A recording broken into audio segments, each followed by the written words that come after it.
Hi friends, எல்லாருக்கும் வணக்கம். இன்னைக்கு சண்டே. அதனால் நம்ம வீட்டில் சிக்கன் எடுத்தாங்க.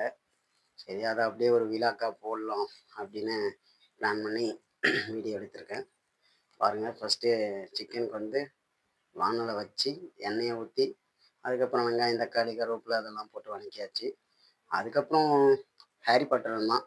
அவன் கொஞ்சம் கத்திட்டே இருந்தாலும் அவன் போயிட்டு கொஞ்சம் கத்தாம இருடா அப்படின்னு சொல்லிட்டு அதுக்கப்புறம் வந்து பார்த்தா அதுக்குள்ளே இதாகிடுச்சு. அதுக்கப்புறம் இஞ்சி போட்டு அப்புறம் அப்படியே இறக்கி விட்டு அதுக்கப்புறம் கறியை போட்டாச்சு. சிக்கன் போட்டதுக்கப்புறம் பாருங்கள், சிக்கன் வெந்துருச்சு. அதுக்கப்புறம் மஞ்சள் தூள் ஊற்றி அதுக்கு மேலே தண்ணி ஊற்றி வச்சாச்சு. அதுக்கப்புறம் அது கொஞ்ச நேரம் 10 நிமிஷம் கழிச்சு திரும்ப மிளகாத்தூள், கரம் மசாலா அதெல்லாம் போட்டு அப்படியே கொஞ்சம் வதக்கி விட்டாச்சு. கொஞ்ச நேரம் பார்த்துட்டே இருந்தோம்.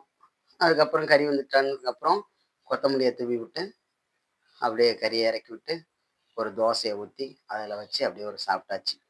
இந்த வீடியோ எப்படி இருந்துச்சுன்னு சொல்லி கமெண்ட்டில் சொல்லுங்கள். இந்த மாதிரி நான் வீடியோ போட்டால் உங்களுக்கு பிடிக்குமான்னு சொல்லுங்கள். பாய்.